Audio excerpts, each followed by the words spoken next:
I've been playing D&D for several years, but it wasn't until recently that I started developing characters with a deeper connection to the fictional world. Through this process, I've begun noticing a pattern with my characters. While they are their own people with unique experiences and personalities, there's something within each that simply exaggerates real parts of my own personality. For instance, my barbarian Olzog the Impaler is able to use his strength to physically fight evildoers and make a difference in the world. While I don't have the desire to become a vigilante in real life, there's a part of me that wishes I could physically fight the personification of many of the world's evils. Beyond this, my characters are inseparable to who I am as a person. The way they speak and think will always be filtered through my real-life personality, and sources of inspiration for their character traits are influenced by the media that I watch and consume. It seems like no matter what different experiences my characters have, there's a connection to my out-of-game self that I draw upon when making my heroes or villains within games. So, do you actually become your D&D character, or is your D&D character already a part of yourself?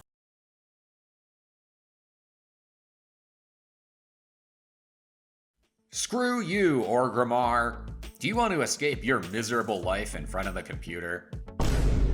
Then come on down to role-playing in Elwynn Forest. We've got it all. Elves, ghosts, more elves. But hurry up, your subscription is running out fast. Say goodbye to lonely nights pretending you're really good at sneezing, or you're immune to STDs. Because when you're role-playing in World of Warcraft, every player is a real player. In Elwynn Forest, you can ruin actual marriages. That's right, actual marriages. Just find the saddest couple in your raid group and invite them down for our patented 2-for-1 special. Tag that husband in once you're done with him and we'll give him a loot drop to remember. Act now. Elwynn Forest is a certified trademark of Stormwind City, LLC. All rights reserved. Anduin Wrynn is not responsible for any trauma inflicted by TRP descriptions or misplaced legendaries.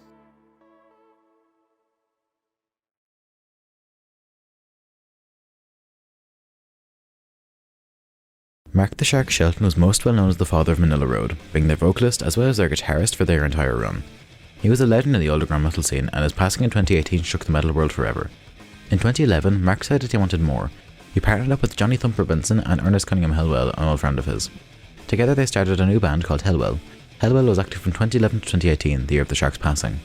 In 2012 they released their first studio album called Beyond the Boundaries of Sin, which was dedicated to H.P. Lovecraft, R.E. Howard, and all who contributed to the Cthulhu mythos. They released their second album, Behind the Demon's Eyes, in 2017, replacing Thumper with the legendary Randy Fox from the early days of the road. This band has a lot of that Manila Road sound we're all used to, none of that of their, dare I say, mediocre 2010s, but a lot more like their 80s stuff that made them so good in the first place. However, when you take that and add Ernie's incredible keyboard and songs like The Last Rites of Edward Hawthorne, it gives them a unique sound unlike any Manila Road album. But here's the kicker, Ernest Cunningham Hellwell was not a real person. The project was all from the brain of Mark Shelton, and E.C. Hellwell was merely the stage name and pen name of the Shark. What a legend he was.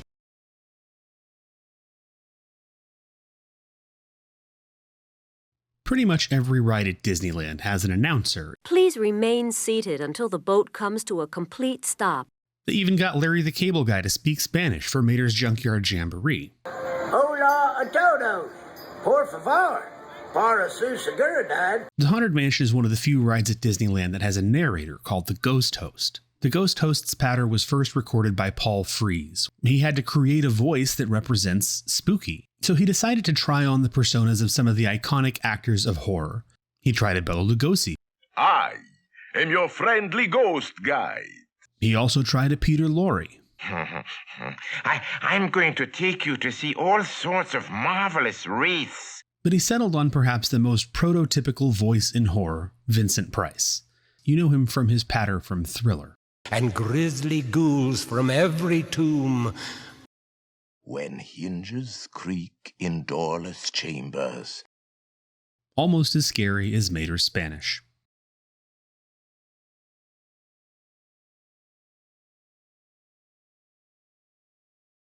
Hi, I'm me in Minecraft. Just a second. Okay, now I'm legendary content creator Ethos Lab in Minecraft. And so is his whole Minecraft championship team. Ah, it's Etho! Hold on, actually. Yeah, so like... But even Etho himself isn't just Ethos Lab anyway. He's... 俺か?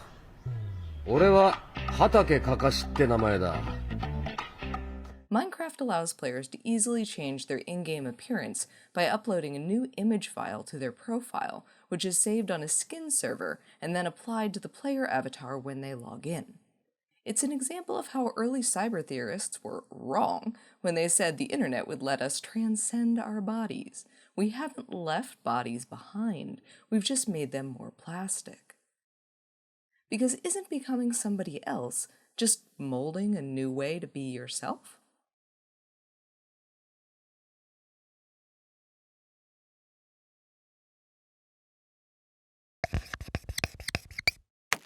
According to the Fielder method of acting, you can become anybody. First, start with the signature Nathan Fielder gaze, where you look at your target attentively as if they're an object. In the words of the maestro, you're essentially... Stalking? Yeah. Yes.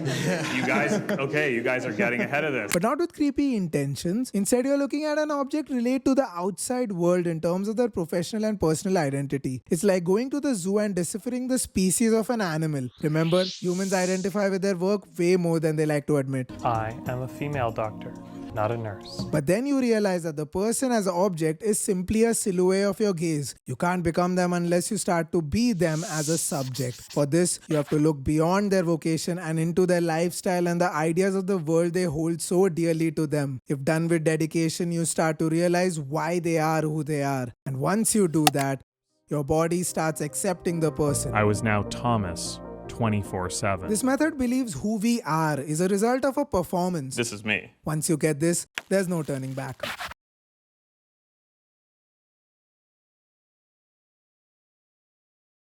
Do you believe in God? For most of my life, my answer to that question has been a concrete no, but recently it's changed into sort of a, what? In the hero's journey, the apotheosis is the point at which the hero has a revelation that helps them achieve the ultimate boon. But what an odd word to use. Apotheosis, literally to make a god of. In The Hero with 1,000 Faces, Joseph Campbell compares the hero to a bodhisattva, one who is capable of achieving nirvana, but will not do so until the rest of the world can do so too. Likewise, a hero can't just become enlightened. They have to use their elevated consciousness to change the world. A hero doesn't just accomplish a great act, they conquer an idea.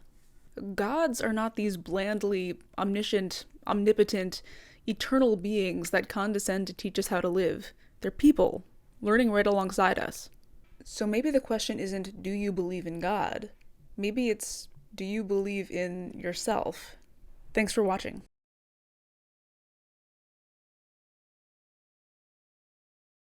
When her partner Orlando dies, Marina is suddenly dragged into the cis and heterosexual world of his estranged family.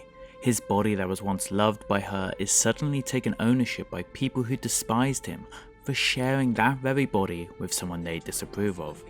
Her chance to say goodbye is denied through active, acerbic, transphobic hate and bigotry. She is allowed to find no answers in her grief. Her only chance at closure is a mysterious key left by her lover, as she discovers is for a locker in a men's spa. She relinquishes to the antagonistic pressures. She becomes someone she's not and plays the man. The locker is empty. The promise of assimilating is hollow. Marina can truly grieve as herself. Trans people should not aspire to be equals in a world which exploits and degrades those who live in it. With this renewed perspective, she crashes the funeral and says goodbye to Orlando as only she knew him, with the facade of perception stripped away as a fantastic woman.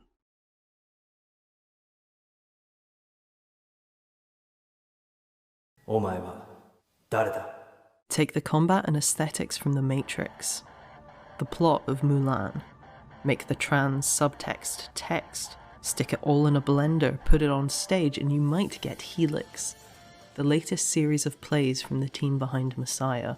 There's a few exceptions, but pretty much every character is trans. Our first protagonist, Zero, however, never intended to be a man. He only planned to avenge his partner's death, but somewhere along the way his disguise stopped feeling like one. To quote the show, gender and the body are boxes for the soul. It's often impossible to even know you're in a box until you leave it. Zero is still the same person, but ever since he realized he wants to live as a man, he's become incompatible with the cis-heteronormative life he thought he was fighting for. The most recent play, Spiral Labyrinth, finally features a trans protagonist played by an openly trans actor, and I can't wait to see where the series goes next.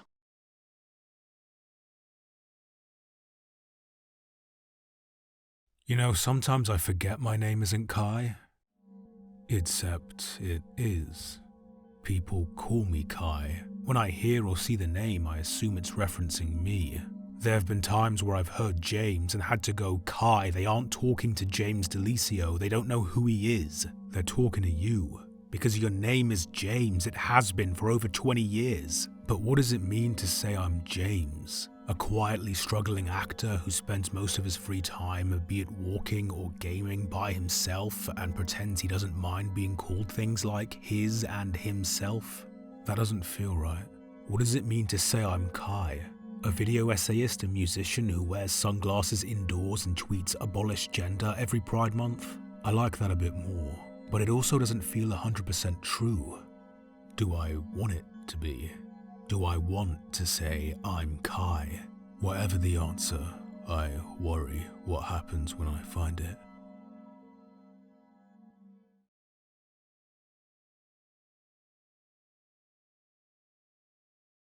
She wasn't herself.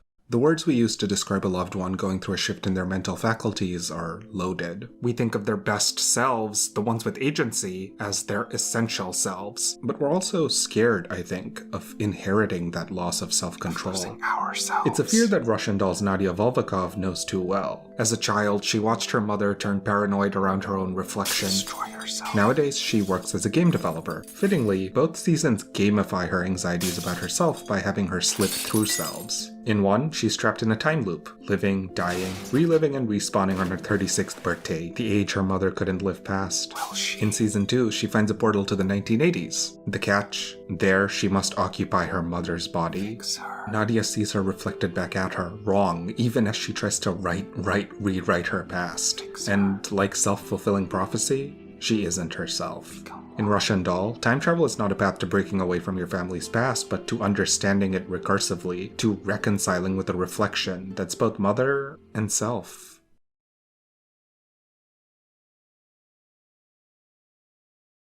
Here's something I noticed the last time I watched The Hunger Games. It's the scene where Katniss and Peeta become tributes. They've just been named as representatives of District 12, and the next scene, where they're moving between the worlds of their home and the capital, marks their transformation. We begin with handheld shots of pastries and sweets that they would never get in their district, indications of the capital's success. Even though you're here, and even though it's just for a little while, you get to enjoy all of this. The two tributes are framed against the blurry window of the train as it speeds toward their new life. When they meet Haymitch, he's already drunk. This is the guy who's supposed to be mentoring them? Yeah, our mentor is supposed to give us advice.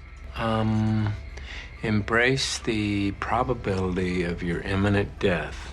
The constant movement creates an unsteady feeling. Everything's moving so fast. Can't we just slow down for a second and process all of this? As teenagers thrust into the role of tributes, Katniss and Peeta are never given an opportunity to breathe, even when another transformation happens. This moment is a moment that you never forget.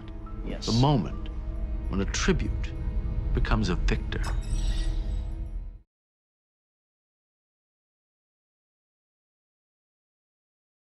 When it comes to interactive media, the art of role-playing is usually a comfortable and empowering experience. For many developers, it's about giving a player options and choices of expression, but a rather less used method is to put the player in a pair of boots that they may not want to trudge in. The Banner Saga games are about leading a group of refugees across a continent when faced with the end of the world. The game's sequel increases its tensions and stakes, making for situations where a morally good protagonist is not a luxury the caravan can afford anymore. A few hours in, your lead character will switch to the berserker giant Bulwark, contrasting with your caring comrades of the journey thus far.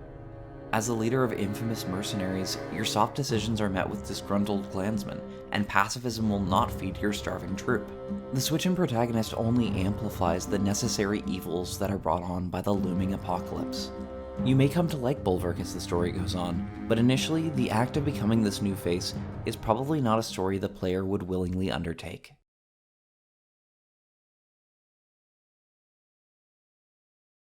One of my favorite Adventure Time episodes is Season 5, Episode 49, Bad Timing, which follows Lumpy Space Princess as she helps Johnny, an old classmate, grow as a person. After Johnny regains his confidence, LSP is furious when she realizes he's meeting Princess Bubblegum for a business dinner. So she storms the castle with PB's time machine in tow, which really only displaces molecules in time, and sends Johnny back in time to who he used to be when they first met. But when the time machine displaces Johnny to a different dimension, LSP begs PB to send her back in time to before she met Johnny. She wants to forget him, so she doesn't have to grieve his loss. PB complies, and in that way, LSP becomes someone else, or worse, someone she always was. The refusal to grieve Johnny, to admit that she was wrong, damns her to a fate of repeating the same mistake in front of the man who will always love her, like a messed up version of Orpheus in Eurydice. That's why I love this episode, because it proves there's no greater horror than the horror of stagnation.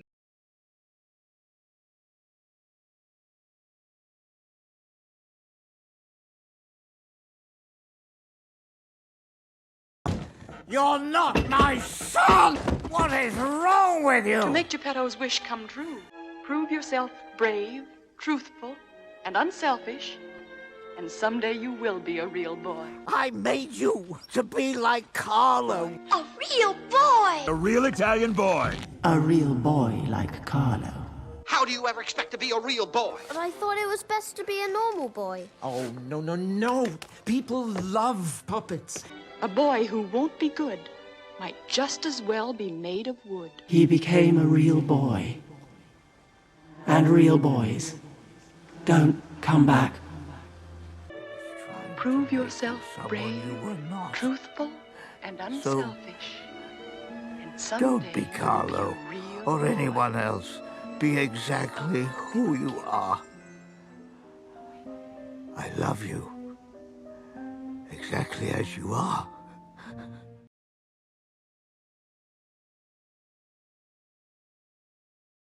Nice going, kids. Uncovering these phony ghosts and their ghost ship is a job well done. Thank you, sir. Now, let's see whose glowing phosphorus-based Redbeard really is. Professor Hyde! Dr. Shade! That is my old friend Bluestone. Don't you recognize him, Sheriff? Mr. Station manager. President. How about that?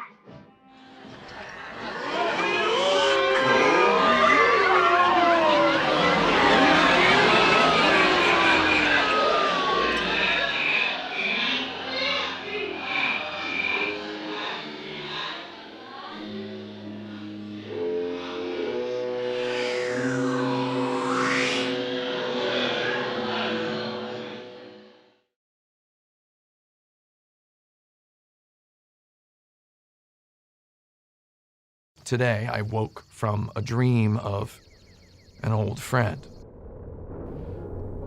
They said they thought about being on a plane that you knew was about to crash. By the end of this process, they fully understood something. In the end, everybody is an animal. In the end, reality breaks the wall between human and animal. Your memory will shut off far before the impact, long before the pain. Not even a person anymore. You float like an animal. Behind all this, I'm an animal now. And someday, some grim situation or another will, with its claws, steal from me my humanity. And today I'd like to hope that's not me. Here. I'm right here.